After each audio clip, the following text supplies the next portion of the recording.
NBC Right Now. Your local news at 5. He wants to kill the baby. Kill the baby, just one of the things a group of heavily armed men yelled out as they broke into a Pasco home last night, dressed like trained officers. We'll take you inside the home where it all happened, coming up. And thousands of Americans put on their red, white, and blue today to celebrate their Star-Spangled Banner. Happy Independence Day, and thanks for joining us tonight. I'm Tracy Dial. It was a scary start to the 4th of July for people in one Pasco home. A group of heavily armed men broke in and held them at gunpoint. Don Grenice is taking us inside the home today. Don, is everyone all right? Tracy, at this time, everyone is okay. Now, this incident happened on Decker Road. Now, this is Pasco out here. This is a few miles north of Pasco where the incident actually happened, out on Decker Road. Now, the man that I spoke with today did say he was stabbed in the back until he was treated at a local hospital. The residents showed us the aftermath inside of this home. They say at least 5 men broke into the house and forced everyone onto the floor using small handguns and larger rifles. The people inside knew there were also more of these invaders waiting just outside. These men had what looked like bulletproof vests and police gear, and at first they even told the residents that they were from the FBI. Later he said, "Oh, it's not FBI. I need the money." And I don't have money. And he kicked my face. The other guy, he said, kill them. And he grabbed the knife, he cut my back.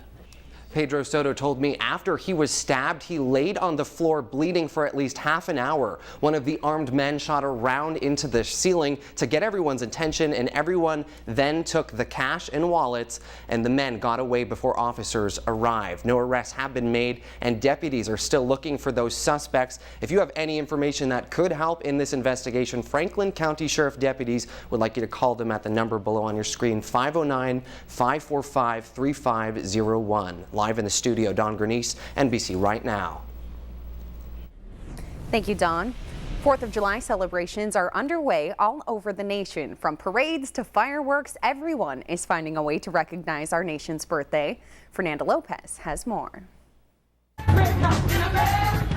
In America's birthplace, Philadelphia recognized Independence Day with a parade and ceremony, even as remnants of Hurricane Arthur forced people to take cover. Vice President Joe Biden reflected on the principles of equality that united the nation's founding fathers 238 years ago.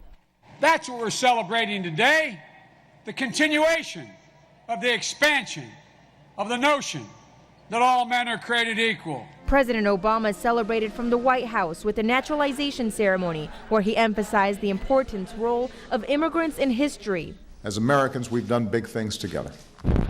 As Arthur moves toward Canada, cities throughout the Northeast are rescheduling fireworks shows and festivities in anticipation of trouble.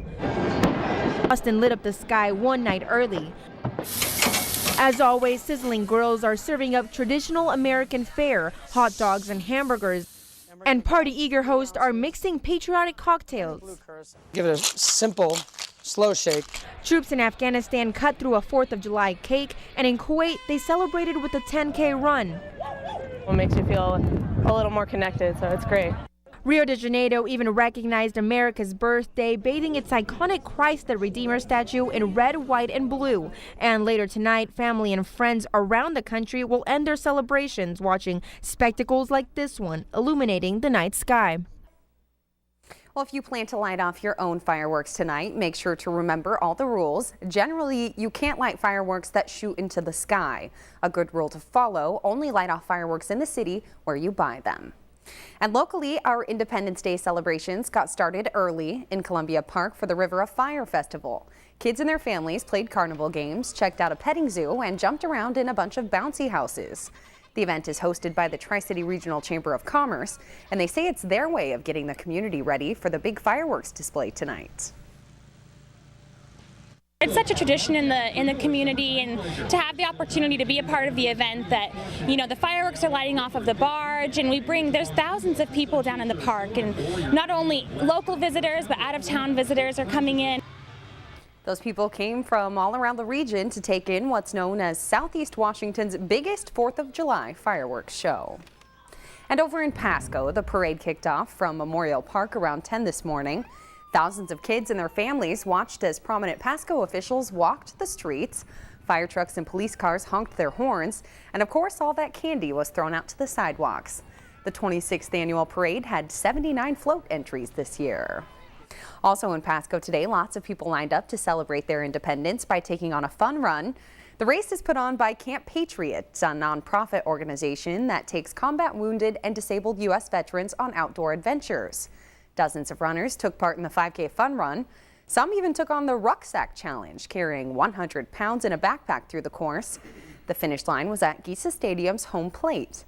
All proceeds from the race go to Camp Patriot. And Independence Day is a happy day for most, but for some veterans with post-traumatic stress disorder, it can be a scary experience when the sounds of fireworks bring back haunting memories. Tonight at 6, hear from one veteran that's counting on the support of his friends to make it through tonight's celebrations. Whether you spent the day grilling food or lying out by the pool, it was a pretty nice afternoon. But will the nice weather stick around for tonight's fireworks? Mike Linden joins us now. Mike, what can you tell us? Well, Tracy, it looks like it really should be a comfortable evening, temperature-wise and with the skies. But there is one thing to keep in mind, the fact that we are at critical fire weather conditions as a red flag warning is in effect until 8 o'clock this evening for the Columbia Basin and the Yakima Valley. So if you are setting off fireworks, be sure to do it away from any dry, grassy areas, and of course to just use complete safety when doing so. As of right now, it is still rather hot, 88 degrees, and the humidity still in the teens. So that is the key there, with the fact that the winds are still a bit light. Over the course of the evening, things will be rather warm, a beautiful evening, but some clouds will return later on, which could make things a little difficult to see some of the fireworks. But I'll be back in a few minutes to give you your full Independence Day forecast and what you can expect over the course of the weekend. Tracy, back to you. Thanks, Mike. And over on the East Coast, Hurricane Arthur is on its way out to sea after slamming into North Carolina's Barrier Islands overnight. Despite packing 100-mile-per-hour winds, the fast-moving storm did little damage, leaving behind only minor flooding and a little structural damage. Residents are now working to clean up while crews work to restore power to the 40,000 people who were in the dark.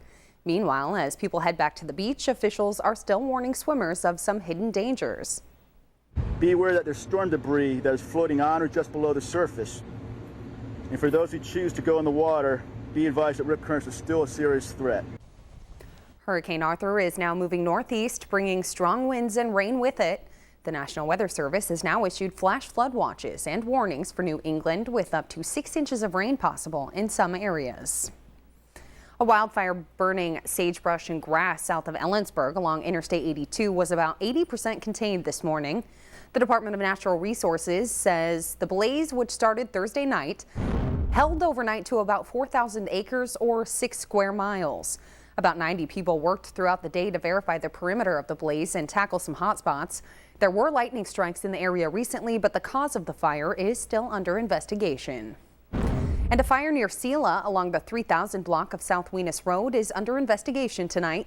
Yakima County firefighters believe it might have started when someone threw a firework into a haystack. The fire was contained to the hay and crews let it burn itself out. South Weenus Road was closed for a few hours while crews got the fire under control. Well, when a 911 call comes in, dispatchers have to be ready at a moment's notice, but sometimes those calls are a dud. Carl Hensley looked at the numbers for Yakima last year to find out how many of those calls were false alarms and how often people didn't even know they made that call.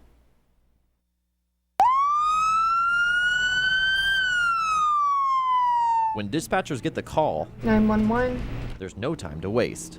We got to be ready to respond at all times. We have our gear ready.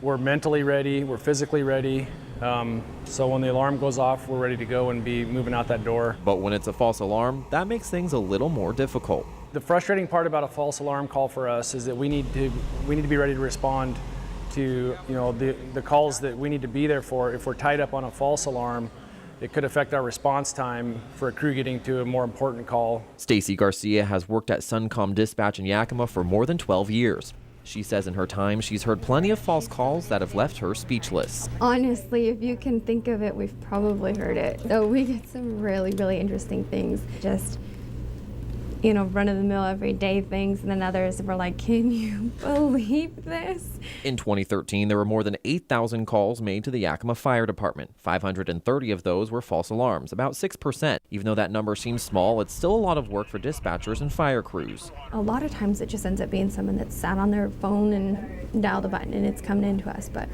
we always follow up on it. And the common reason dispatchers say they get false alarm 911 calls is parents giving their old cell phones to their kids as a toy. They say to avoid any false calls, take the battery out of the phone. That way, when your kids press the buttons, they won't be making that false call to 911. And for dispatchers and emergency crews, that means they always have to be on their toes. So we just make sure we're ready. When we do get there, if it's a false alarm, then we come back to the station, we regroup, and we're ready to respond on the next call. But when it comes to calling 911, they say it's always better to be safe than sorry when you think there's an emergency. In Yakima, Carl Hensley, NBC, right now.